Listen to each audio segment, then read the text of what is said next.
চিকিৎসা নিয়ে আবার শহীদ মিনারে এসে শপথ করলাম এরশাদকে 16ই ডিসেম্বর আমরা পালন করতে দেব না। সেই শপথ গ্রহণ করে দেশনেত্রী বেগম খালেদা জিয়া সেদিন আমাদের কাছে মেসেজ পাঠাতেন। দেশনেত্রী বেগম খালেদা জিয়াকে গ্রেফতার করা হলো। গ্রেফতার করার পর আমরা কিভাবে মেসেজ পাবো, কি করব, মানে কোনোভাবেই আমরা সংবাদ পাচ্ছি না। আমরা তখন দেখলাম যে আজকের বিএনপির ভারপ্রাপ্ত চেয়ারম্যান দেশনায়ক তারেক রহমান জসিমউদ্দিন হলে এসে আমাদেরকে মেসেজ দিতেন। তারেক রহমান সেদিন এই বিষয়গুলি যখন দেখতেছিলেন, এমনি সময়ে বাসা ঘেরাও করে এরশাদ তারেক রহমানের উপর আক্রমণ করা হলো। তারেক রহমানের পিঠে বেদম প্রহার করা হয়েছিল, রক্তাক্ত হয়েছিল। বাংলাদেশে কি আমাদের যে হিন্দু সম্প্রদায় কি শুধু গত 3 মাস যাবৎ বসবাস করে, না বাংলাদেশ স্বাধীনতার পর থেকে এখন পর্যন্ত অত্যন্ত সম্প্রীতির মধ্য দিয়ে এই বাংলাদেশে আমাদের এই হিন্দু সম্প্রদায় বসবাস করে? আজকে কেন ভারত থেকে শুরু করে আমাদের এখানের কিছু এই সম্প্রদায়ের কিছু লোক কেন এই ধরনের একটা সমস্যা সৃষ্টি করছে? আমরা সেই 10 তারিখে 10ই অক্টোবর 1990 সাল জিয়াদের লাশ সামনে রেখে 11 তারিখে হরতাল আহ্বান করলাম। সেই হরতালে আমরা দেখলাম জিয়াদের লাশ নিয়ে 10 তারিখই যখন মিছিল বের হলো, আমার পাশে তৎকালীন ছাত্র মোর্চার সভাপতি জহিরুদ্দিন স্বপন প্রথম আহত হয়েছিল। এবং পরের দিন হরতাল ছিল। সেই হরতালে যখন আমরা মধুর ক্যান্টিন থেকে নামার পরে শাহবাগে আমাদের উপর আক্রমণ করা হলো। সেদিন এই আমার পাশে বসা হাবিবুর রহমান হাবিব, খায়রুল কবির খোকন, নাজিমউদ্দিন আলম, আমি সহ আমাদের শতাধিক শহীদ ছাত্র সেদিন আহত হয়েছিল এবং আমরা ঢাকা মেডিকেল কলেজে হসপিটালে ভর্তি হয়েছিলাম। এবং সেদিন ভর্তি হওয়ার পর আজকে ডাক্তার মিলনের কথা মনে পড়ে আমাদেরকে ডক্টরস ক্যাবিনে নিয়ে গেলেন। আমরা সেখানে চিকিৎসা নিয়ে আবার শহীদ মিনারে এসে শপথ করলাম এরশাদকে 16ই ডিসেম্বর আমরা পালন করতে দেব না। সেই শপথ গ্রহণ করে দেশনেত্রী বেগম খালেদা জিয়া সেদিন আমাদের কাছে মেসেজ পাঠাতেন। দেশনেত্রী বেগম খালেদা জিয়াকে গ্রেফতার করা হলো। গ্রেফতার করার পর আমরা কিভাবে মেসেজ পাবো, কি করব, মানে কোনোভাবেই আমরা সংবাদ পাচ্ছি না। আমরা তখন দেখলাম যে আজকের বিএনপির ভারপ্রাপ্ত চেয়ারম্যান দেশনায়ক তারেক রহমান জসিমউদ্দিন হলে এসে আমাদেরকে মেসেজ দিতেন। আমাদের মিছিলে শরীক হয়েছিলেন, আমাদের মিছিলে তিনি অংশগ্রহণ করেছিলেন এবং দেশনেত্রী বেগম খালেদা জিয়ার বিভিন্ন মেসেজ চিরকুটের মাধ্যমে আমাদেরকে দিতেন এবং আনুষঙ্গিক যা যা প্রয়োজন সেই বিষয়গুলি আমাদেরকে জানাতেন, আমাদেরকে দিতেন দেশনেত্রী বেগম খালেদা জিয়া তারেক রহমানের মাধ্যমে। তারেক রহমান সেদিন এই বিষয়গুলি যখন দেখতেছিলেন, এমনি সময়ে বাসা ঘেরাও করে এরশাদ তারেক রহমানের উপর আক্রমণ করা হলো। তারেক রহমানের পিঠে বেদম প্রহার করা হয়েছিল, রক্তাক্ত হয়েছিল। সেদিন আমরা প্রেস ক্লাবের সামনে বিএমএর প্রেসিডেন্ট সভাপতি ছিলেন প্রফেসর মাজেদ, সেদিনকার সুপ্রিম কোর্ট বার অ্যাসোসিয়েশনের সভাপতি ছিলেন শামসুল হক চৌধুরী, সেদিন প্রেস ক্লাবের বিবিসির আতাউসামাদ, ভয়েস অফ আমেরিকার গিয়াস কামাল চৌধুরী সহ সাংবাদিক নেতৃবৃন্দ সহ সকল পেশাজীবী নিয়ে প্রেস ক্লাবে আমরা সমাবেশ করছিলাম। এমনি সময় সেদিনকার ফটোগ্রাফার আজকে নেই, লুৎফর রহমান বেনু সেদিন 11টি ছবি এনে দিলেন। ছবিগুলি যখন আমার বক্তব্য শুরু হবে তখনই ছবিগুলি তুলে দেখলাম যে তারেক রহমানের পিঠে কালো দাগ, রক্তাক্ত অবস্থা। ছবিগুলি যখন আমি সেই সমাবেশে তুলে ধরলাম তখনই আন্দোলন সংগ্রাম উত্তাল তরঙ্গের মতো ভেসে উঠল। সকলের মধ্যে জাগরণ সৃষ্টি হলো যে এই মুহূর্তে আমরা মিছিল বের করব। সেখান থেকে মিছিল বের হলো, আল্লাহ ভবন ঘেরাও হলো এবং সেই আল্লাহ ভবনে আগুন ধরিয়ে দেওয়া হলো। সারা দেশ উত্তপ্ত হলো, আন্দোলন ছড়িয়ে পড়লো। সেদিন তারেক রহমানের উপর আক্রমণ করার কারণেই সেটা হয়েছিল এবং আক্রোশ ছিল এর সাথে যে বেগম খালেদা জিয়ার মেসেজগুলি যে পৌঁছে দিচ্ছে তার জন্যে এবং সে অংশগ্রহণ করছে তার জন্য তার উপর আক্রমণ করা হয়েছিল। তাই আজকে ভাইরা আমরা বলতে চাই সেই আন্দোলনে সেদিন দেশনেত্রী বেগম খালেদা জিয়ার নেতৃত্বেই সেদিন আমরা গণতন্ত্র উদ্ধার করেছিলাম। যে কথাটি বলেছে হাবিবুর রহমান হাবিব যে সেদিন গণতন্ত্র উদ্ধার হয়েছিল এবং এর পরবর্তীতে আবার গণতন্ত্রের গণতন্ত্রের গলা চিপে ধরেছিল এবং সেদিন গণতন্ত্র হরণ করেছিল, সেই শেখ হাসিনা ক্ষমতায় এসে আবার দীর্ঘ 16টি বছর তারেক রহমানের নেতৃত্বে আন্দোলন শুরু হলো। সেই আন্দোলনে আপনারা দেখেছেন, সে আমাদের ইলিয়াস আলী ছাত্রনেতা গুম হয়েছে, চৌধুরী আলম গুম হয়েছে, ছাত্রনেতা সুমন গুম হয়েছে, অনেক ছাত্র নেতৃবৃন্দ এবং যুবক স্বেচ্ছাসেবক বিভিন্ন সংগঠনের নেতৃবৃন্দ গুম হয়েছে, শহীদ হয়েছে, অনেকে শহীদ হয়েছে, অনেকে জেল খেটেছে, অনেকে মামলা খেয়েছে, কেউ ঘরে ঘুমাতে পারে নাই। এই দীর্ঘ 16 বছরের আন্দোলনের পরিসমাপ্তির কথা সুদূর প্রসারী চিন্তা করে বলেছিলেন তারেক রহমান, দেশ যাবে কোন পথে? ফয়সালা হবে রাজপথে। সেই ফয়সালাটা কিন্তু রাজপথে হয়েছিল তারেক রহমানের বক্তব্য অনুযায়ী, এবং সেই ফয়সালা হয়েছিল ছাত্র জনতার আন্দোলনের মধ্য দিয়ে এবং সকল রাজনৈতিক দলের নেতৃবৃন্দ যারা আন্দোলনে ছিল তাদের রাজপথে অংশগ্রহণের মধ্য দিয়ে, এবং হাজার হাজার ছাত্র জনতার শহীদের রক্তের বিনিময়ে আমরা আবার পেলাম গণতন্ত্র, পুনরুদ্ধার হলো। সেই গণতন্ত্র আজকে আমাদেরকে ধরে রাখতে হবে। আজকে অন্তর্বর্তীকালীন সরকারকে আমাদের সহযোগিতা করতে হবে।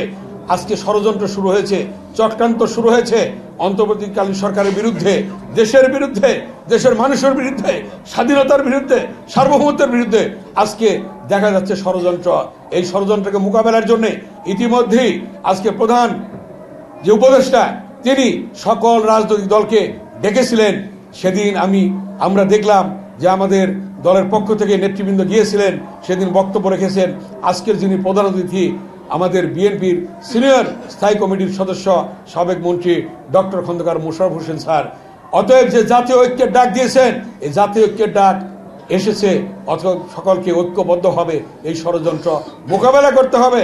এবং বিএনপির ভারপ্রাপ্ত চেয়ারম্যান দেশ নায়ক তারেক রহমান যে কথাটি বলেছেন যে 31 দফা, সেই 31 দফার মধ্যে আছে যে নির্বাচনের পরে বিএনপি ক্ষমতায় আসলে, আল্লাহ তাআলা ক্ষমতায় আনলে জাতীয় সরকার গঠন হবে।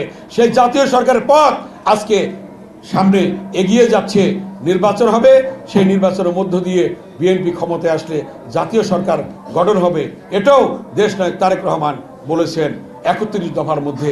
তারা পতিত একটি স্বৈরাচারী সরকার, তারা চেষ্টা করবে বাংলাদেশে একটা অশান্তি সৃষ্টির জন্য, আমাদের মধ্যে বিভেদ সৃষ্টি করার জন্য।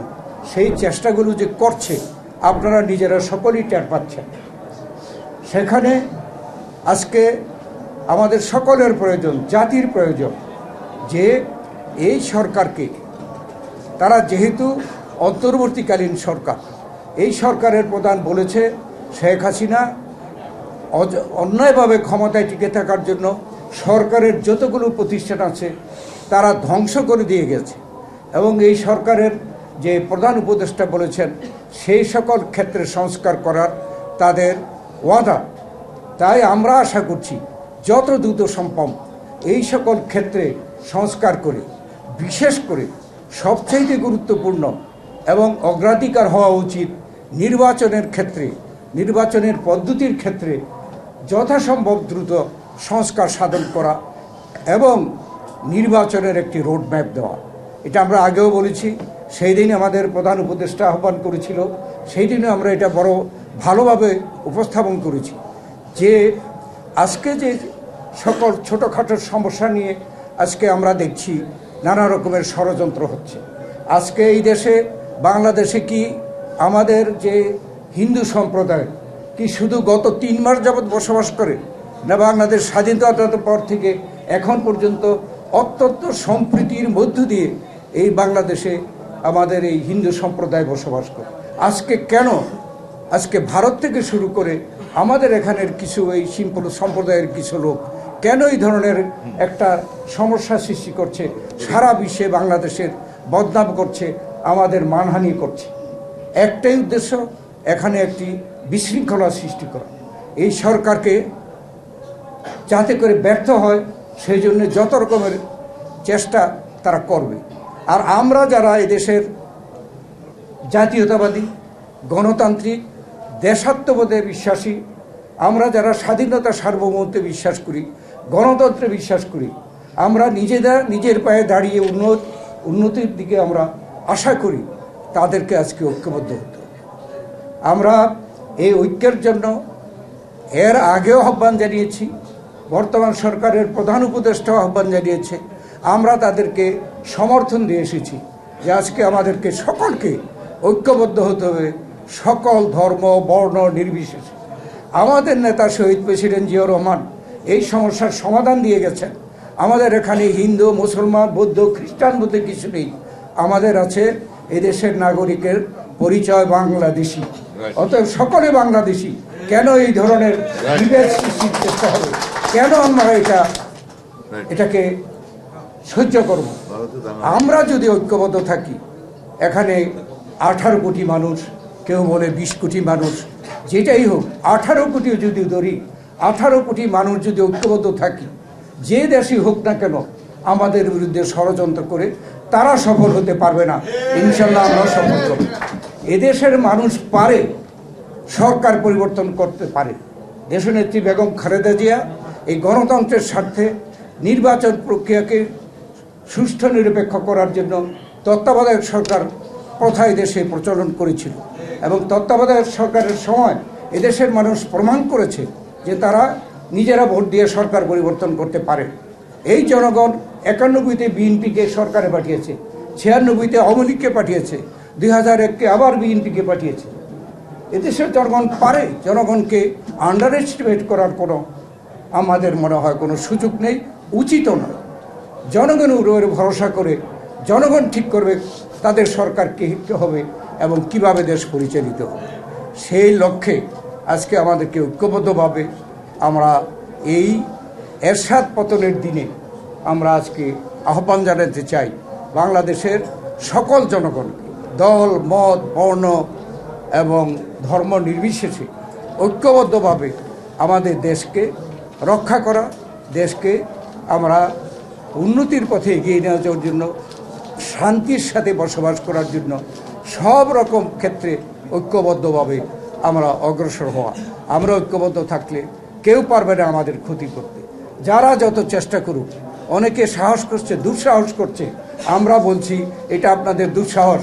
এদেশের মানুষ প্রমাণ করেছে তারা সরকার প্রতিষ্ঠা করতে পারে, সরকারকে বিদায় করতে পারে, ভোটের মাধ্যমে পারে, ভোটের মাধ্যমে না পারলে এই 5ই আগস্টের মাধ্যমে, এই 6 ডিসেম্বরের মাধ্যমে পেরেছে। অতএব বাংলাদেশের মানুষ এটা প্রমাণ করেছে।